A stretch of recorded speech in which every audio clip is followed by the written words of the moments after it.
Halo teman-teman, selamat datang. Di video ini, kita akan belajar langsung bersama Profesor Dr. Muhammad Amin, SPPPK, Guru Besar Pulmonologi dan Ilmu Kedokteran Respirasi, Fakultas Kedokteran Universitas Airlangga.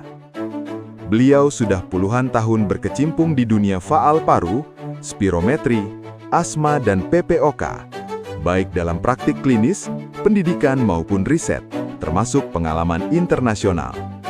Di video ini, Prof. Amin akan mengajak kita memahami faal paru dan spirometri secara runtut, praktis, dan aplikatif untuk dunia klinik. Yuk, kita mulai! Assalamualaikum warahmatullahi wabarakatuh. Pada kesempatan ini, saya akan memberikan pemahaman tentang faal paru.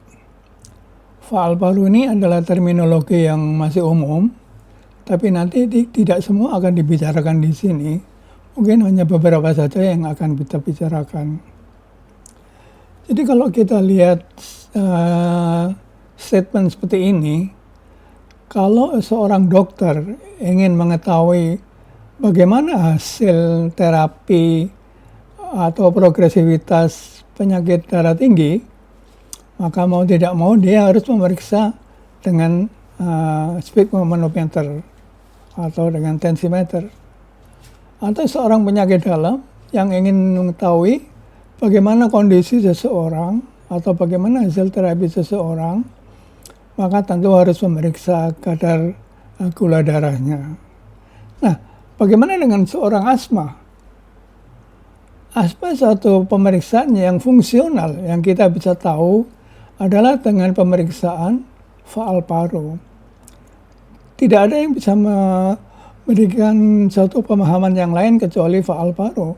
Fototoraks tidak akan menunjukkan bahwa itu adalah asma. Baiklah, kita mulai dengan sesi 1 ya.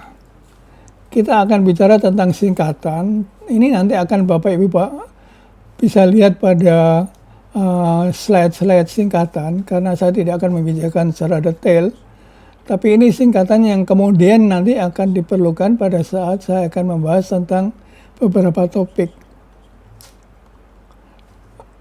Seperti vital capacity, ini satu istilah singkatan yang umum kita dapat kalau bahasa Indonesia ini adalah kapasitas vital. Ini bisa kita rujuk pada singkatan ya. Tadi saya tidak usah membacakan seluruhnya.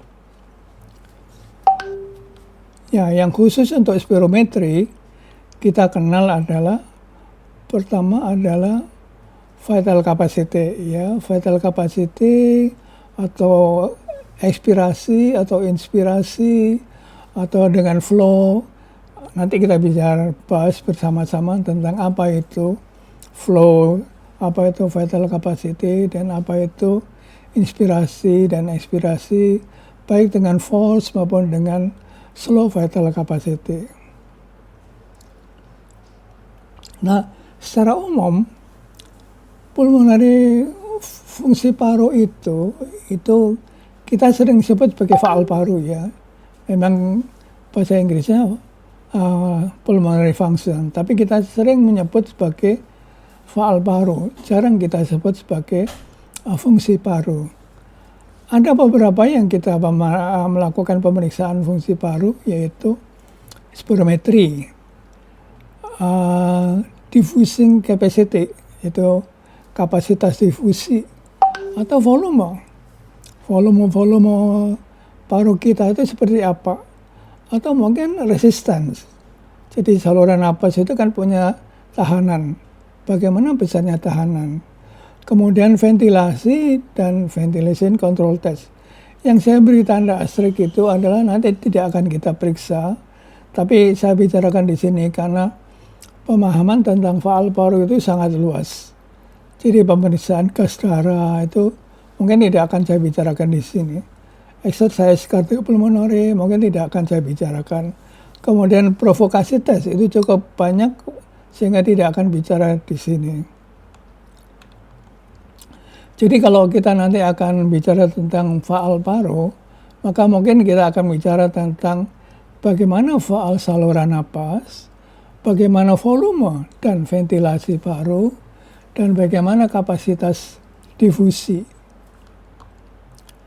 Nah, pola kelainan faal paru yang sering kita sebut adalah kelainan obstruktif.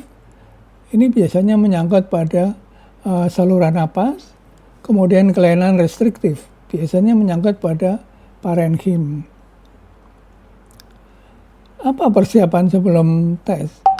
Pemeriksaan faal paru ini memerlukan pemeriksaan yang sangat detail, karena kalau tidak maka hasilnya tidak akan optimal.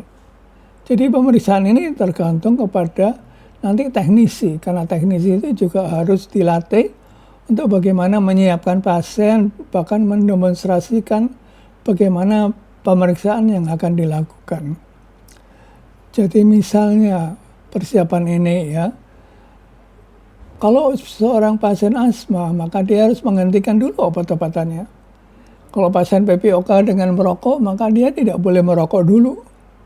Kemudian bagaimana kita memeriksa tinggi badan, berat badan, gender.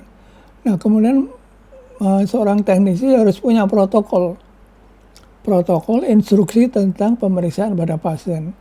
Jadi ini secara umum ya, secara umum tentang bagaimana pemeriksaan faal paru.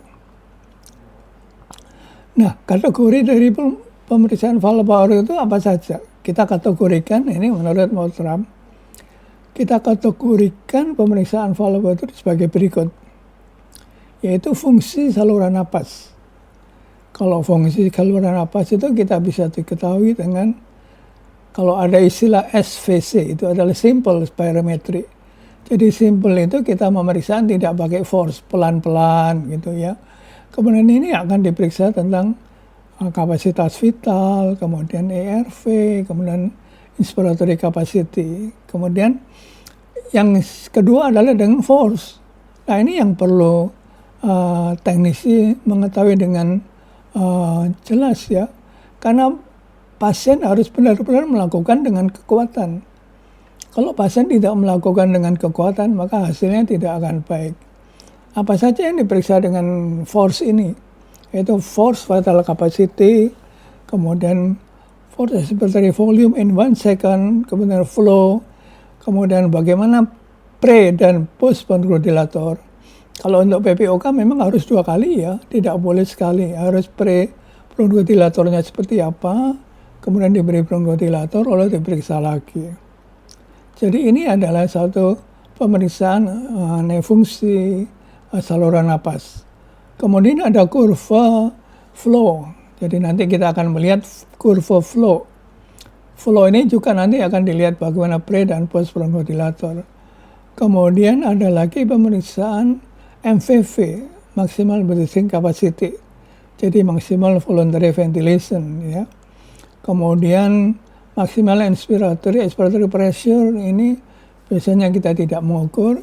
Kemudian kalau airway resistant, kita biasanya mengukur dengan body plethysmograph ya. Compliance itu dengan alat khusus untuk memeriksa compliance. Nah, kemudian yang kedua adalah tentang volume paru. Jadi volume paru ini ada beberapa pemeriksaan yang tidak bisa dilakukan oleh spirometri. Misalnya pada FRC, functional residual capacity, ini tidak bisa dilakukan oleh spirometri biasa. Kemudian total lung capacity juga tidak bisa diperiksa. Residual volume tidak bisa. Jadi nanti kita akan bicara tentang bagaimana body plethysmograph bisa memeriksa TLC, RV per TLC. Kemudian minute ventilation ini tidak akan bicarakan. Kemudian distribusi ventilation ini multiple breath and nitrogen tidak kita bicarakan. Nah, kemudian nanti juga kita akan membicarakan di dalam sesi-sesi selanjutnya adalah tes tentang kapasitas difusi. Jadi kapasitas difusi ini memang ada beberapa cara. Ada yang single breath, ada steady state, ada teknik. Jadi ini tergantung nanti Bapak Ibu sekalian apa yang dipunyai alatnya. Tapi pada umumnya kita biasanya pakai single breath ya. Nah, pemeriksaan blood gas dan pertukaran gas tidak akan kita periksa karena ini khusus tentu indikasi khusus. Kemudian exercise untuk cardiopulmonary juga nanti tidak kita bicarakan karena ini adalah suatu pemeriksaan tes yang khusus dilakukan dengan indikasi yang khusus. Ibu dan Bapak sekalian, saya kira sesi pertama ini kita akhiri, dan apabila ada pertanyaan silakan tulis di kolom comments. Mudah-mudahan ini bermanfaat. Nanti kita akan bicara tentang sesi-sesi selanjutnya. Wabillahi taufiq wal hidayah. Wassalamualaikum warahmatullahi wabarakatuh.